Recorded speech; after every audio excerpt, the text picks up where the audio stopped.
Hi, everyone. I'm Carrie Cassidy from Project Camelot. I am here today to go over the notes from my recent interview with Captain Mark Richards of the Secret Space Program. Now, I recorded this whole thing and then it basically deleted itself off my computer. And so I've decided to go live, which is not how I normally do this, but what the hell? This is as good a way as any to get the information out there. So hopefully this will work. And I have not done any advanced advertising in order to, get people to see this live or whatever. So I recently went to interview Captain Mark Richards, who has been involved in the Secret Space Program since he was a young child, actually. And his father was also involved, as well as his grandfather, if I understand it correctly. And his father was known as the Dutchman. He was quite famous in those sort of secret space program circles, if you want to call it that, the military, as well as in the British, in Britain with the British. And so Mark has a long history, as I say, with regard to the secret space program. He basically grew up in it.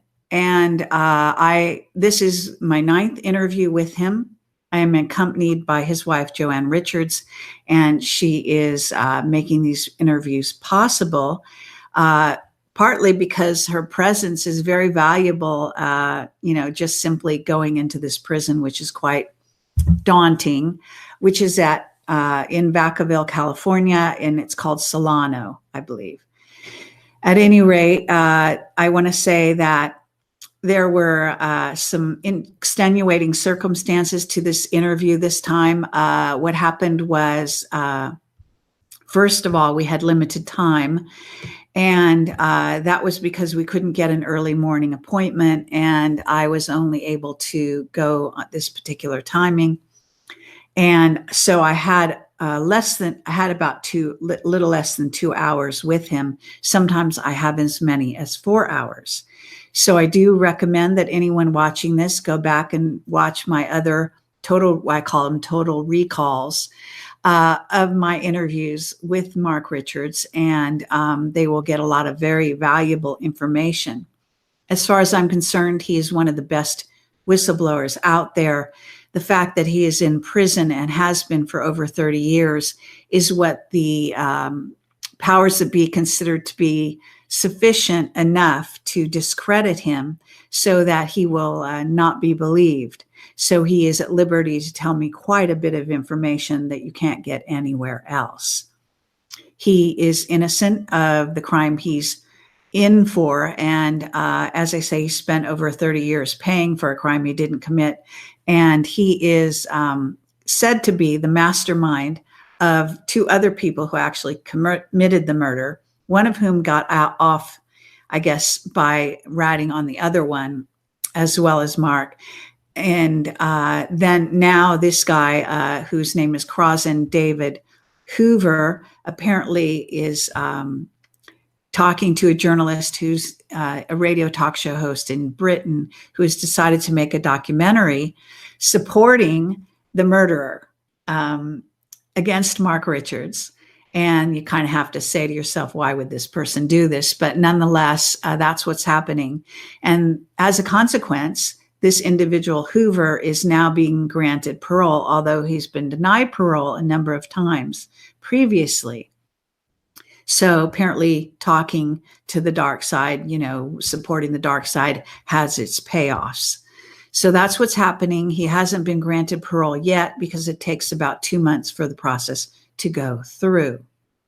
At the same time, no coincidence, Mark Richards has been working with a lawyer, he and his wife, to get a commutation of his sentence, which is long overdue. And this sort of happening on the side is not a good thing, obviously, to have a filmmaker want to make a documentary that is supposed to be a negative influence, I guess, on the public attitude towards Mark. But nonetheless, what's happening now is that they are not able to talk to anyone about the case simply because they are involved in with a lawyer in getting a commutation of his sentence. And hopefully that will happen. Now, for those of you that know that I've interviewed Simon Parkes many times and recently and more than once, he has said that Mark Richards will likely be pardoned very soon by Trump as a result or after what is basically the indictments that are going through right now. So the indictments are being pursued. There's something like 40,000 to 50,000.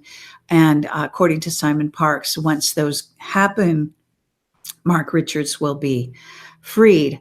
Now, there are other things that went on during this time when I did the interview with him, interesting interference. There's a very strict dress code, and I abide by it very carefully each time. However, this time they decided to take issue with what I was wearing. What I was wearing was a long sleeve black top. It went down to, it covered my arms and my whole top part of my body. And I had black semi-baggy bell-bottom pants on as well. And then on top of that, or underneath that, I had a tank top. They don't allow you to wear a bra with an underwire. Supposedly that can be used as a weapon or something. So you have to make do with some other arrangements. And so I wear a tank top. And apparently what happened is then I have a jacket that I wore that actually ties at the waist and goes to my knees. And that covered me all again. So I had several layers on, I guess you might say. Well, they decided they go by only the lower underneath layers. So they looked at my black top with the tank top underneath and decided that it was see-through, even though it was not. And therefore they made me go back to, you have to go on a bus back to a trailer and change your clothes.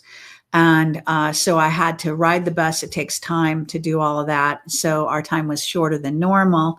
And I had to go and put on a baggy t-shirt over my other two tops. And then there were other women that had, skin tight things on and spiked heels, which apparently those can't be used as a weapon, even though their spike heels were like this tall.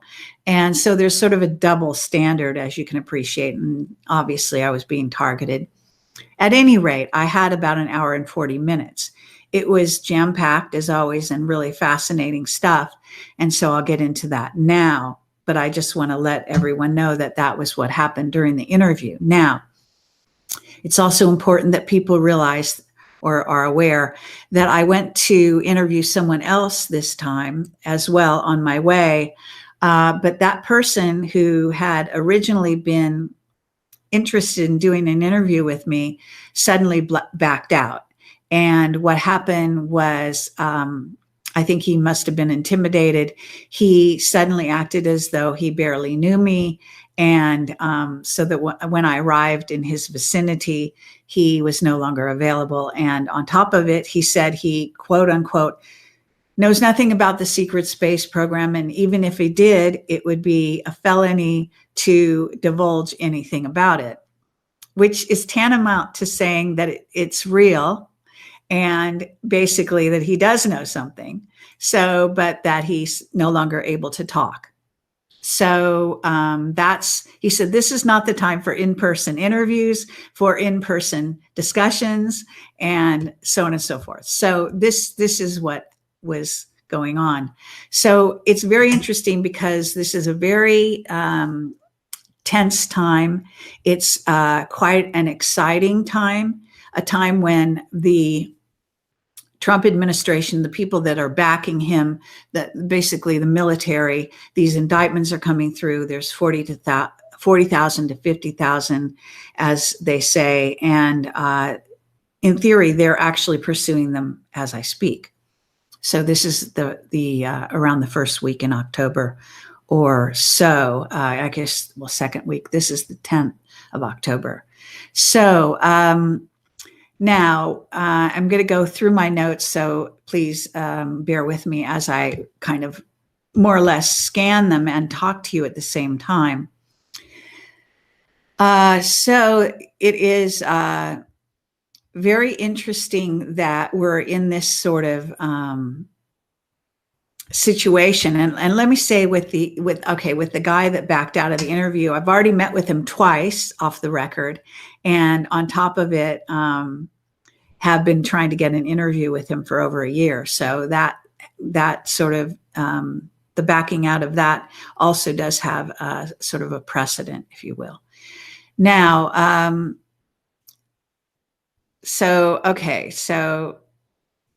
I guess we started out with Mark talking about some of the extenuating circumstances to do with his case, and that is off the record. But I will say that that it is that Simon Parkes has said that Mark will be likely released. Mark says because it's such a heightened time, he was not able to talk about certain things with me. He has been instructed on what to say and what not to say. He is still working with the military. He is a captain in the secret space program in the Navy, and he is no longer reporting to Bobby Ray Inman, he says. Bobby Ray Inman is no longer involved, is how he put it. He is now reporting to a different sector of the U.S. military, a division that he's not at liberty to disclose. He said one of the reasons he is able to talk, obviously, and other people may be more hesitant to do so, is that he is in prison and obviously has this disclaimer, which is in essence sort of a credibility issue, okay, with the mainstream public who do not acknowledge that there is a secret space program, let alone the fact that we are being invaded by various races of aliens on a regular basis, and that we ourselves are alien. Okay, so now he basically told me he would always tell me the truth, but if there were ongoing operations that were being conducted by his side or the side that involves the Raptors and the military that he reports to, he would obviously not be revealing things that could endanger their operations. And he wanted me to know that. So we talked about then the sun, and he said this was an area he could not talk to me about or couldn't say much about. We did talk about the New Mexico observatory that has been closed. And that story is very well known at this point. A lot of misleading stuff in the mainstream media and also in the alternative. A lot of people not getting the real story behind it. I have had some very excellent source material on this coming from a secret witness who you could say infiltrated that sort of the back channel chatter going on at the observatories. There were 7 others around the world that were also closed down. So the whole FBI raid does not hold water. The FBI were simply the sort of dog and pony show that you were supposed to be misled by. What the information I got was from this sort of secret source, which I did disclose to Mark. So we're kind of having this trading of information is more to the point of what really goes on when I talk to Mark. But at any rate, what happened was with the Solar Observatory in New Mexico and the other observatories, they were attempting to use a kind of superluminal technology, which is called possibly based on quantum mechanics. And this gets back to Eamon Ansbro, an Italian astronomer I've interviewed him twice now, and I contacted him about this sun observatory being closed and the fact they may be actually using his technology. He and a group of scientists are attempting to, what I call, is leapfrog over the secret space program and get out beyond our solar system to communicate with ETs superluminally and all at once, simultaneously, and then try to see what they get back using quantum mechanics and a certain machine that they've built which Eamon claims he has been building with the guidance of the ETs.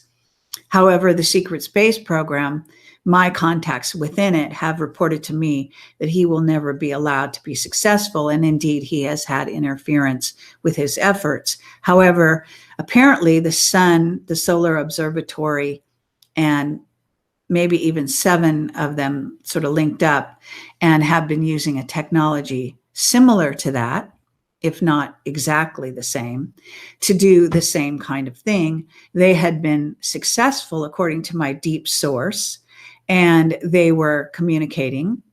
There was also reported in somewhere in the mainstream that there were some visitations, some manifestations in the New Mexico Solar Observatory area that also caused the secret space program and the military to come in and shut the place down.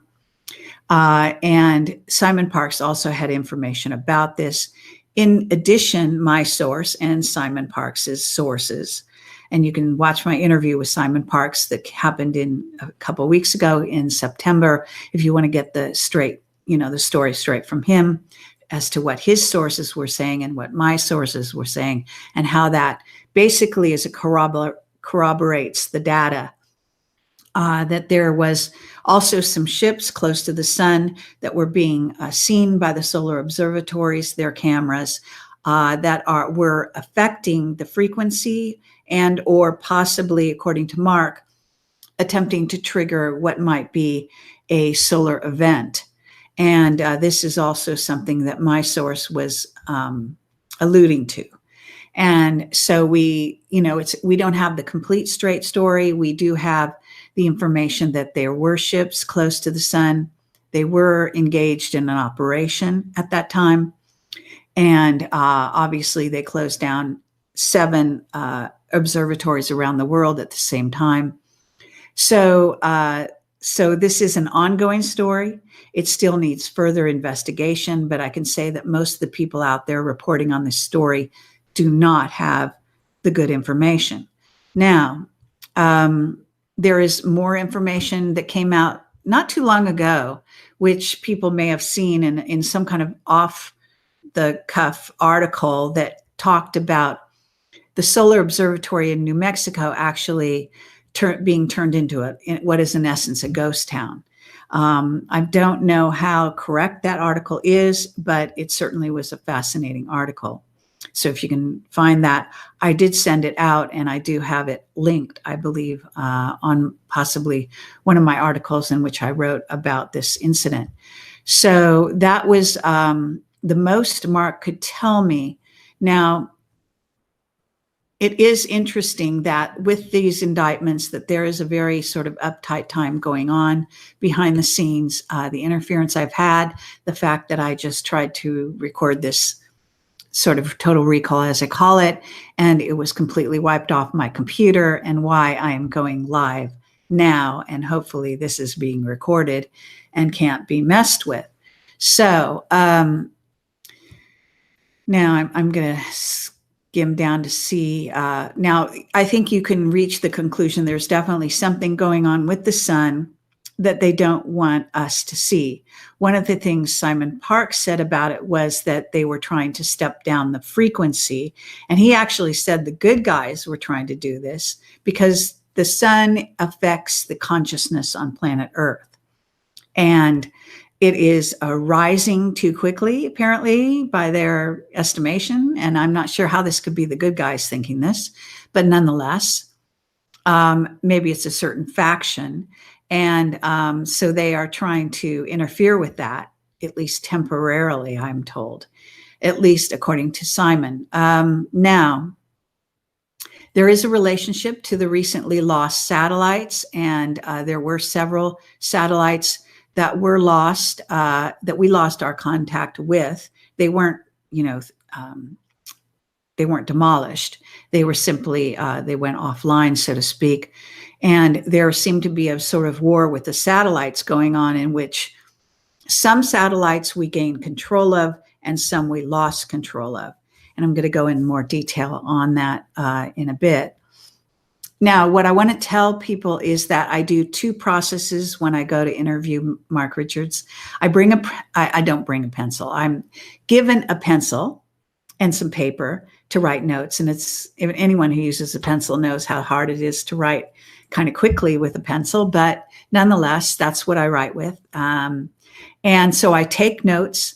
And then at the same time, when I leave the prison, I immediately turn on a recorder. So then I record like my total recall of everything he said. And so I have sort of two places that are recording information. One is written, one is put into audio tape. And then I transcribe both of them and compile them into the notes, the written notes that I put on the site, and also use that as my guideline for my total recall verbal information that I give in this kind of a setting. But normally I record it offline. Today I'm doing it a little differently. And if I can answer your questions, I'll be glad to do so at the end. So as I say, I've gone live today with no previous, notification. I haven't gone onto my channel and my social media or anything. So if you're watching this, you're kind of lucky in the fact that you've seen it. Okay, because you're getting the word first. So now this is kind of a summation, and then I'm going to go very methodically through each point. On top of it, there was, let's see, there was a major fire that burned a tectonic geological survey type building that was run by the DIA. I didn't get the location of it recently. And that the DIA has been doing something there that the public do not know they are doing. That particular building was burned down, interfering with our ability to watch what's going on with the Earth on a tectonic level in a certain area, which is very interesting. Now, we did have the help of the Pleiadians, who helped give us the code to take the satellites back, the ones we were able to take control of. And that is something that coincides with the Eddie Page information, as well as Simon Parkes information. So we have three confirming that information at this time. Mark does not see a return of Nibiru. He does not see an upcoming invasion of Draco in the near future, contrary to the predictions of Eddie Page. And we're going to go in more detail on how I gave him sort of an overview of Eddie Page and his material and got his feedback from his point of view on it. He does say we're in a very bad position at this time for a number of reasons, that he has been messed with a great deal, and that I don't know if it's his daughter or his granddaughter, and I was unable to confirm which person, but someone in his family was recently diagnosed with a brain tumor, so his family is having a very hard time right now. There are robotic ships stationed around the Earth, as mentioned by Eddie Page, who claimed there were 7 Pleiadian robotic ships. Mark says they're more like 12. And he says you can hardly call them ships, and they are similar to the gun tech that we have on several asteroids guarding us. He says the Raptors and the Mantids are being very loyal to us at this time, that we are in great danger from AI and nano. Our own AI is now being weaponized in such a way that it is as dangerous as the alien AI. And we do have aliens, obviously, working to defend us, but our future looks rather dim at this moment, although there is some caveats to that. I did talk to Mark briefly about the scientific paper that Paul Price wrote on warp drives. However, he's going to have to mail me more information because we didn't have time to go into it in detail. Mark did respond saying that it did not contain enough specific equations and the formula was too general. He did say he would send me a better analysis via mail. He does have a cellmate at this time who is a relatively young man who has a scientific background, apparently, and he is also very tall. because I saw him in person, which I found very interesting.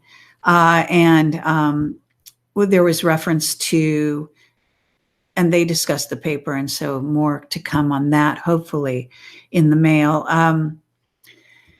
Mark also talked about the Greys, how they sort of report to the highest bidder, and that there is a selling out. Many of the journalists out there right now are alien human hybrids and have been influenced by the Greys, and so they are obeying the deep state and the dark side, and because they are basically kind of soulless and or have a lack of emotional feelings, so they don't connect with humanity.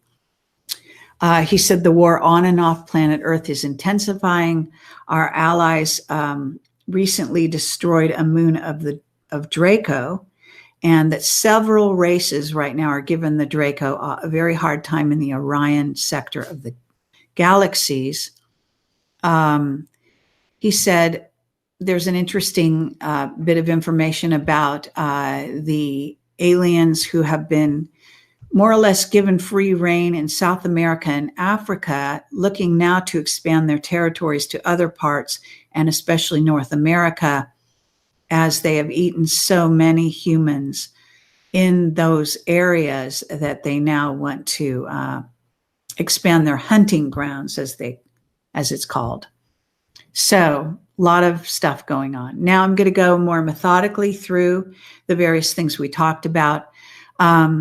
Keep in mind that although our time was rather limited, a lot of this is very important information and quite specific. So, and I will have my notes and put that online and all of that, so you'll be able to refer to that in the near future as soon as I get it up there, hopefully later tonight.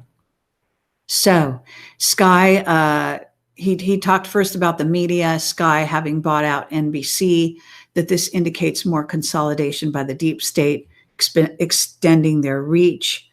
Basically, also, this is more the dark side of the deep state. And it's important to understand that there is a split. There's a split in the Illuminati. There's a split in MJ12, what is called MJ12, but goes by many other names. And there is a split in the militaries and on the planet right now. And there's also a huge split, as you know, on surface Earth in the politics and the political sphere between the people that follow Hillary Clinton, the Clintons, and those that are supporting Bush in the Navy that actually got him into power, and the military that is supporting him at this time. So it's a very interesting playing field that we're part of at this time. He talked about the tsunamis in Indonesia, and the tsunami in Indonesia, and the typhoons in Japan being man-made and triggered, weather wars targeting, and apparently, according to a source, Japan is building a spacecraft to go to the moon. This may be why they've been attacked by typhoons. This is conjecture, don't know for sure, but I have to say that there's no doubt that the secret space program doesn't want any competition from anyone in the public sector and or the other countries' governments, obviously. So this could be a motivator for the attacks on Japan with weather weapons. The Illuminati dark side is running more scared than ever. He's saying, and so they are lashing out in all directions. As I say, one of his daughters, I believe it's a daughter, has been diagnosed with a brain tumor. Very sad information indeed, causing a lot of trouble within his own family. This is Captain Mark Richards, obviously. He said, for the first time in a very long time, the Dracos are, however, on the run. He said the good guys, the Raptors and the Mantids, and our allies have demolished one of the Draco moons. And this happened about 60 days ago, within the last 60 days. And the battle against Draco has escalated in the Orion galaxy. Earth is the least of their problems, talking about the Draco. and some of the information coming out from Eddie Page. He does not see an invasion by Draco coming in force as has been described, although, and they are being kept busy in the Orion sector. So this may simply mean that it doesn't necessarily mean Eddie is wrong. It may mean that his information is, the timeline is incorrect, or perhaps it won't happen at all. Who knows what the outcome will be of this intense sort of battle with the Draco. Regarding Yellowstone, he does not believe it's set to erupt soon, not in the next 6 months, but agreed that it could be triggered. He certainly understands that volcanoes can be triggered. And he said there was a volcanic eruption in the last few months that closed down an array in Chile, and that was a triggered volcanic eruption purposefully to cause the closing down of this array in Chile. Regarding Eddie Page, he made a special point after I left to contact me to let me know that he had RV'd. He's a very good remote viewer. So either he took a look at Eddie Page or he got information about him. He says that he is heavily programmed. He also said that if he spent 10 minutes with him, he could tell if he was truly Pleiadian. Mark was married to a Pleiadian. A lot of people don't know that, but it is in the history of the interviews I've done with Mark in the past. So you can go back and look that up. Now, more detail regarding the satellites. He said some were taken down or decommissioned, rerouted. There are 12 that were affected, he said. Some were ours, and in the process, we lost the ability to track incoming objects. Tracking stations were taken offline. Some of our tectonic tracking stations and some orbital satellites were lost between here and the asteroid belt. And so some satellites were redirected by the good guys and some not. The Draco moon, again, was destroyed by our allies in the last 60 days. And that is, according to Mark, a very good thing. The battle, regarding the battle in Northern California that was also recently verified by Simon Parkes, saying that was the first, at least Simon was saying it was the first above ground battle with ETs that they were unable to avoid. I think they've had, according to Mark Richards, in my interviews with him, there have been other battles above ground with, in both Syria and in Africa. However, this would be the first huge battle that took place, certainly in the United States, above ground. And that the fire was basically a cover for this. He said that the white marks on hillsides indicate the use of high energy weapons by our side, apparently, during that battle, and that the fire, I did see this, that the fire came right up to the prison where Mark is being held. He said that ET races have been given large parts of Africa and South America to have free reign to abduct and kill humans. That includes various ET races, which are the Draco, the Reptoids, the Greys, and a few others. And they have been allowed to hunt, capture, and use as slaves and as a food source, the humans. But they are now wanting to expand their territories. The Illuminati dark side of the military has made, and also the elite have made a deal with the devil. They are in denial of how they will fare in the long run, but they can continue to make deals. And he said thousands of people within the elite have made this deal and continue to do so. He did refer briefly to Solar Warden, which is, he called a multi-race peacekeeping force that sort of guards, from what I understand, our solar system. It is has been known as Solar Warden and also called PINE, P-I-N-E, which some people will know. It now goes by another name. Mark is in a rather delicate position because even though he is trusted by a certain group of the secret space program, he is very close to the Raptors, and this keeps him in sort of this gray area of suspicion simply because of his relationship and, in a certain sense, control of the Raptors, which makes him a real force to be reckoned with. As I say, he no longer reports to Bobby Ray Inman, who we're not sure why. Perhaps it's that Inman is getting quite elderly at this time, and he's reporting to a different group within the military. I asked him if the generals around Trump know who Mark is and if they are read in.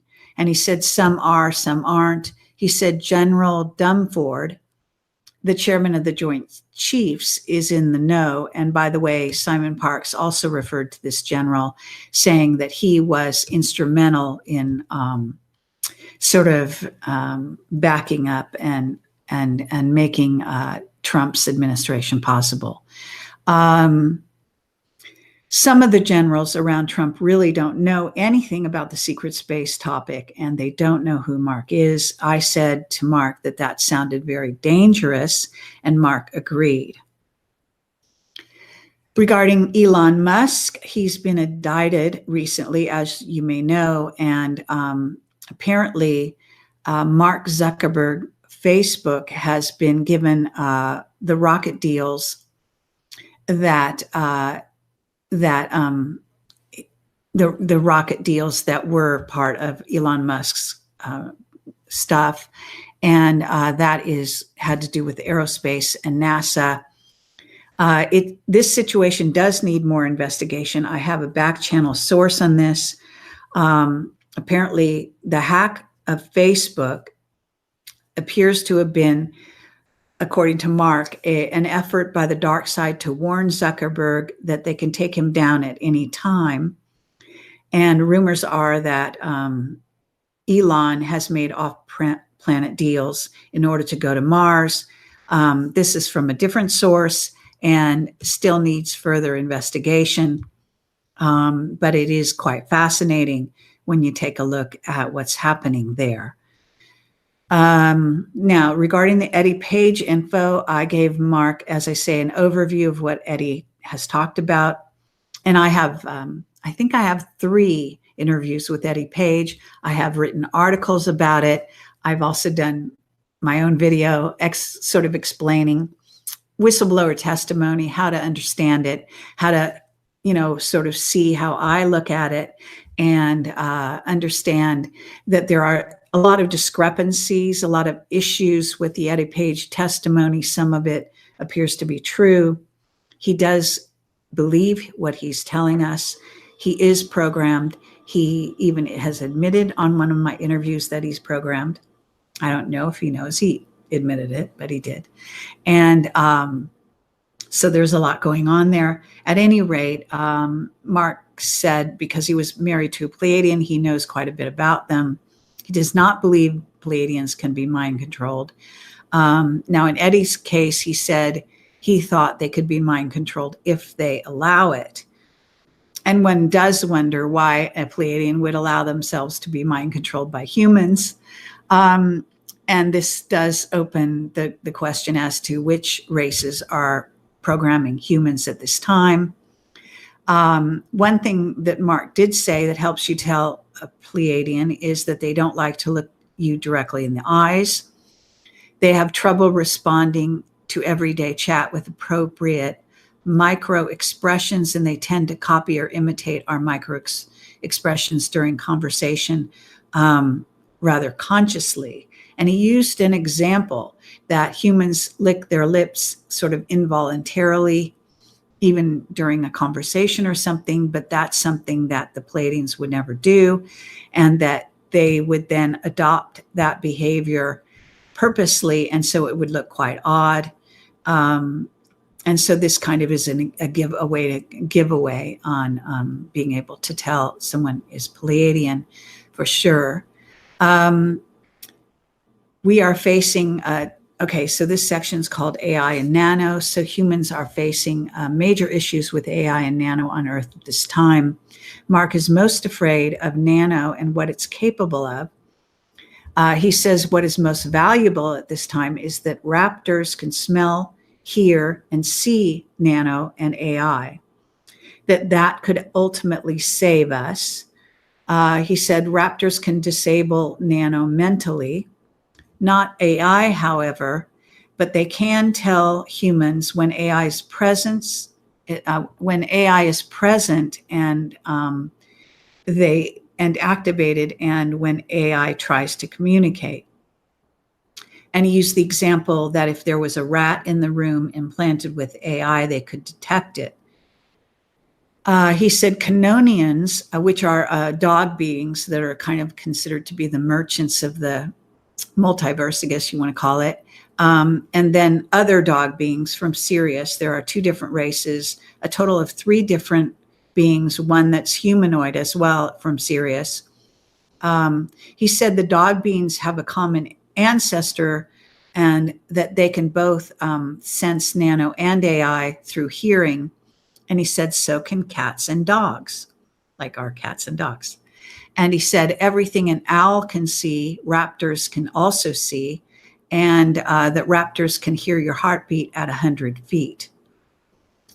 He said there are 12 to 14 robotic craft between here and the asteroid belt guarding us, that are Pleiadian. We have gun platforms on 4 asteroids, and that our allies have ships in the area to stop pirate missions from the various ET races.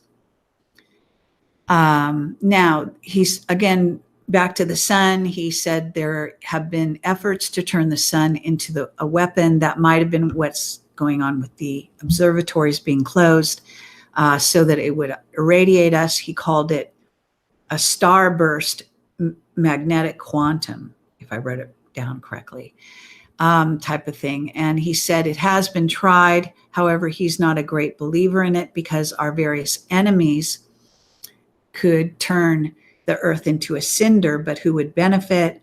Most of our enemies want to keep the Earth in a survival mode so that they can use it. And again, talked about the mainstream media, the human hybrids. And this relates to the work of David Jacobs. Mark did not reference David Jacobs, but I am referencing him here. If you want to know more about the alien human hybrids, he has written several books about them and done some very excellent work. I've invited him to do an interview many times, but apparently either word never gets to him or he has no interest in appearing on Camelot. So if you are in touch with David Jacobs, and you could let him know to watch this and also know that I'd like to interview him. All right. So just a reminder that Greys work for the highest bidder. Raptors also work with Greys on occasion, and so do many of the races from off planet, as does our military, specifically the Army, from what I understand, when it suits them. And let's see, Mark says he met one of the female Pleiadians who came with Thor to Earth that Eddie Page has been talking about. And he said there were only three to his knowledge. They were not from Venus, as Eddie says. That was a cover story because at the time they didn't think humans could handle the truth, and that they were from as far away as the Pleiades. He said he did not know about the 33 Pleiadian children that Eddie talks about. However, he said that children have been brought here that were from the Pleiades. He said back in the early days, the Pleiadians told human a lot of lies, and that eventually the humans stopped trusting them as a result. And then gradually they turned that around and have been telling the truth. Basically, they thought back in the day that humans could not handle the truth. And so, as I say, this has changed. He said, let's see, okay, I've done the sun.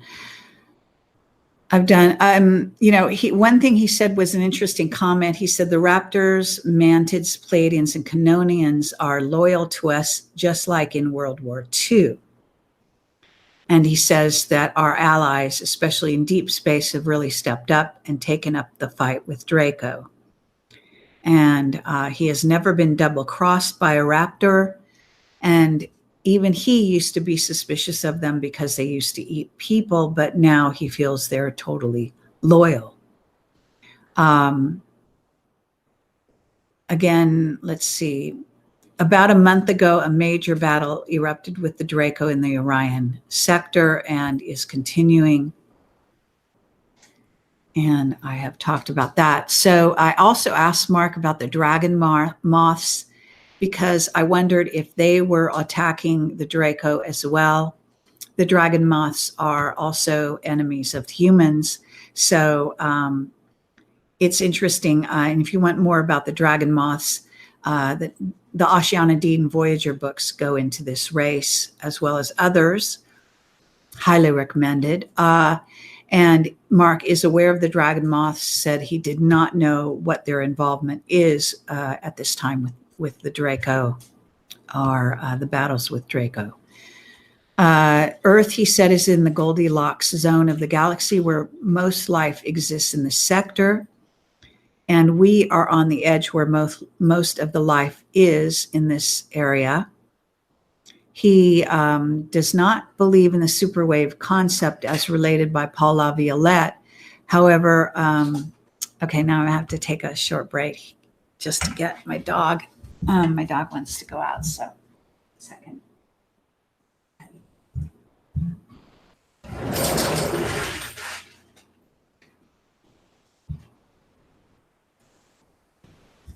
Okay, so where was I? Dragon Moss, Superwave. Paul Laviolette.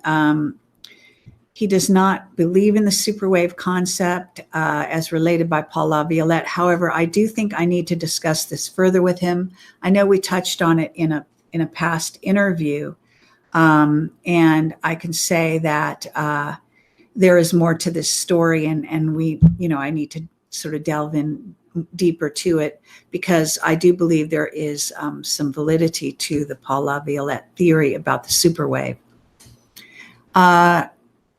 Let's see, again, what's happening on the coastal areas of California, of which the Northern California fires were part of, has again to do with the ET races who have invaded places like Africa and South America and wish to expand their territories at this time and their hunting grounds into North America.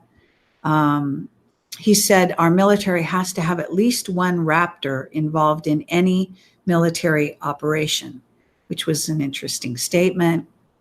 Maybe he's using a statement like that to give a heads up to the military. I talked to him about a scientist who is going by the name of Rock Hudson, who's written a book called Akaka, I guess, Akaka. And that's available on Amazon. I've asked that scientist, he's a Canadian scientist who talks about AI, the flat earth, aliens, and he's very aware of the abductions and the killing of humans by aliens. He seems to be read into some degree into the secret space program. However, he does talk about flat earth. I raised the flat earth issue with Mark, and he laughed and says, don't they know we've flown around the world? I told him they don't believe it. I have now sent him that book by the scientist who is not using his real name. And the book is actually quite fun and entertaining, but it's also very serious. And I do recommend it. So if you're interested, it's available on Amazon. As I say, I'm in touch with this scientist. I've invited him for an interview. So far, he's not willing to be interviewed. He's hiding his identity. He has invited me to come and visit him in Canada, in which time he said he would wear a robot suit. I think that's what he's saying, or somehow get robots to convey his answers to my questions. in that way. But he's, I don't know if he's joking or he's telling the truth, saying, really inviting me or joking. I don't have the funds to do that. So I don't know if that's something we can arrange in the future. And this is what I told Mark. So now I've given Mark his book. I think that he claims, this particular scientist claims to be a physicist who concentrates on the psychic and, or you might call psyche and all that involves. And he considers himself standing outside of it. So it's not like he's studying his own psyche. This is what he's written in some of his emails that are part of a news group that I'm somehow got involved in. That is an interesting guy. And I think he probably could relate to Richard Alan Miller, the physicist who I interview a number of times. So I think it'd be great to put them in touch with each other. There is an interesting dynamic that I wanted to say, that that what I'm doing with Mark is trading info. And in some ways it's a lot like the sort of All the President's Men, I think it's called Deep Throat, where you basically, you say something, and if he nods or he says nothing, it means you're right. But that's kind of what goes on between Mark and I sometimes. And it is a way that I use to get information that's, I guess, of a more sensitive nature. And I am sharing a lot of background information with him, sort of when I ask a question, so that he understands where I'm coming from, and doesn't waste our time with a superficial answer. Because, and this is a dynamic that goes on with whistleblowers in general, that if you show that you know a certain amount, then they will come and sort of meet you halfway. If you act like a complete idiot, then you won't learn anything. So this is sort of an interesting dynamic I wanted to make people aware of. So at this point, I am through with this presentation, and you can obviously see there's a lot there to look back on and to investigate. For those of you that are interested in learning more, obviously we'll try to continue to interview Mark at various junctures as much as it is made possible in the future. Now I am going to look into the chat here as we wrap up, just looking to see if there's any questions I can answer. And it seems that we've gotten an audience, even though I didn't announce this. No, I can't bring a change of clothing with me. You have to understand how the logistics of the situation is. But I do understand that they are going to sort of try to mess with me no matter what I do. So I will kind of cover myself up even more. Wearing black from sort of all black from head to toe seems like the deal, but apparently not quite good enough. And so you have to also understand that when you go to the prison, you can't bring anything with you. In fact, you can't even bring a pair of sunglasses. So you can't bring anything. So it's kind of you have whatever you walk in with, so to speak. Actually, I think we're lucky we can wear a jacket. Now, let's see what else. The chat is going really fast. So if you have a question, it looks like you want to know if the White Hats will take control of CERN and HARP. Good questions. HARP is very real, and it exists in more than one place. As an Earth sensitive, I can tell when they activate HARP in my area of Southern California, for example. So, I would assume they would take control of it. Whether they already have control of it, we don't know. It's a very interesting dynamic because you've got a secret space, secret government going on, which is also has its own enemies within its own sort of entity. So it's hard to say what's really going to happen in any case. And we're always dealing with this kind of thing when you're dealing with the secret space program. There's no guarantees about any of it. And, you know, you kind of have to deal with the situation as it comes up. So what else? I mean, if it wasn't for the job I do and the job that other people like me do, basically humans would probably know nothing about the secret space program. I think that the flat earth theories are interesting, and I have been sort of looking at information out there. However, I'm not convinced about it. And just hold on one second. I have to fix this light. The sun is going down and my lighting is starting to fade out. I don't know if this will work or not. Anyway, so at any rate, I can say that I one of the things that if you study the work of Ashana Dean, she talks about what is in essence, you could think of it as a group of plates, one on top of the other, sort of connected, right? So this is the, what are in essence the levels of densities that you can go down. You know, dimensions in essence are thought of, can be thought of as going horizontal, densities going down. And that most of it is explained very well in the Voyager books. The way I think about it is that we are living in a hologram as it is, and that people are starting to go 4D in their thinking because we are in essence going 4D anyway. So what is 4D? The characteristics of 4D is that it is a flat, endless surface that goes on indefinitely forever.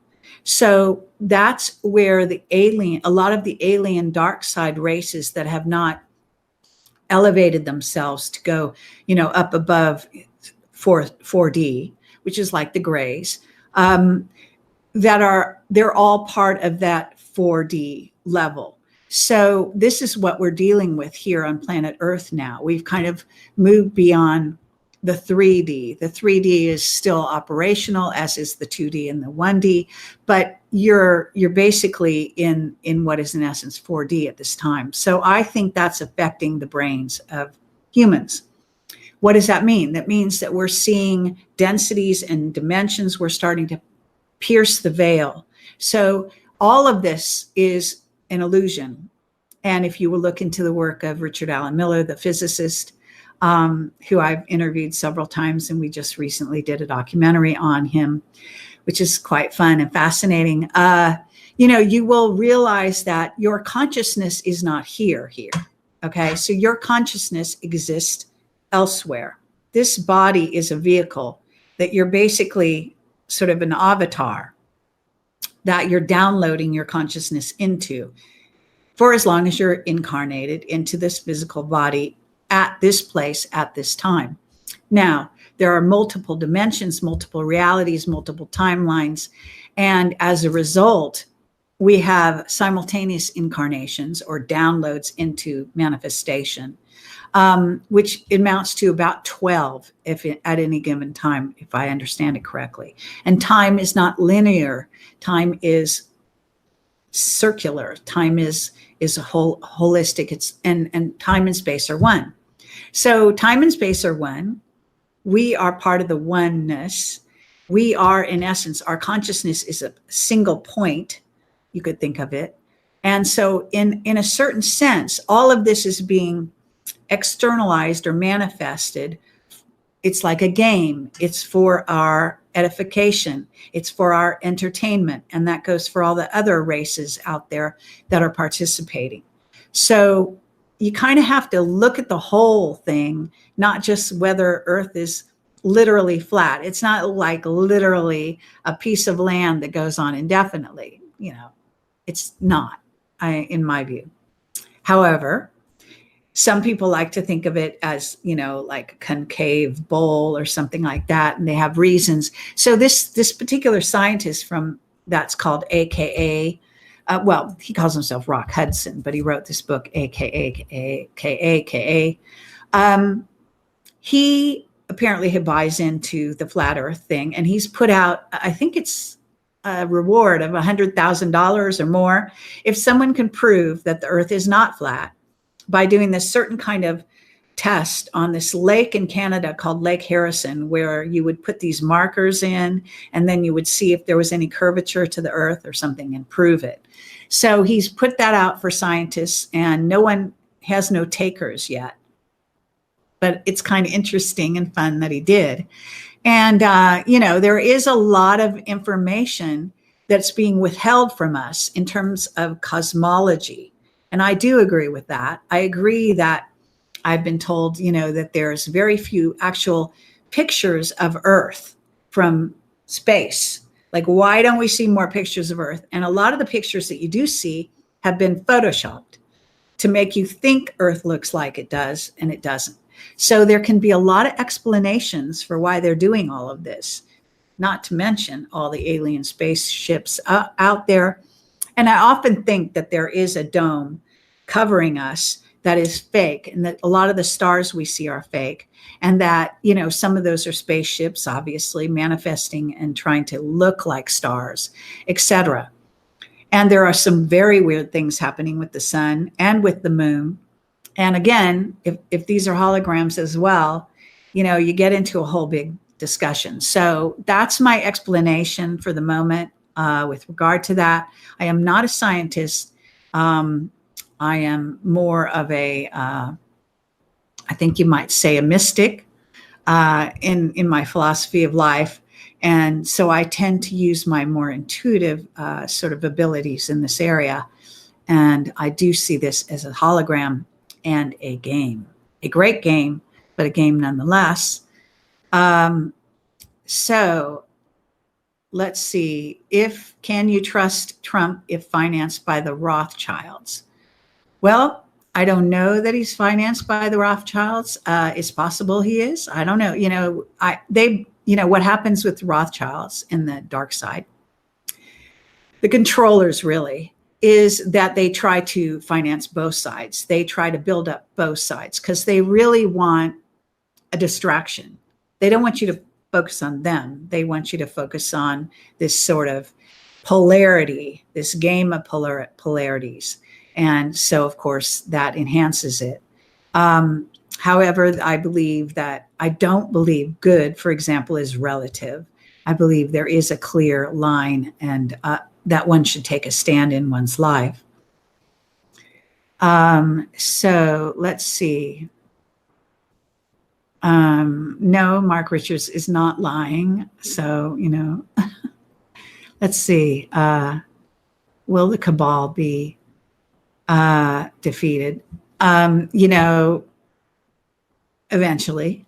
And we're all fighting the good fight here. So that's what it's really all about. So I'm going to conclude this now. I can say that, this will be my Mark Richards interview 9, sort of audio part of my, video part of my transcript, and I will put the notes on my website. Hopefully this will be saved when I close this down today. As I say, I did this because I have had interference. It's probably perfectly fine to do it live anyway, because I have so many good notes with me. So thanks again for watching and for listening and supporting Project Camelot. Thank you for your donations that made my trip possible. It is because of you that I do this work. So thank you so much. And again, I want to thank Joanne Richards for her very valuable contributions and making this all possible for me to interview Captain Mark Richards, and more to come in the future. So take care, everyone, and have a great night. Bye-bye.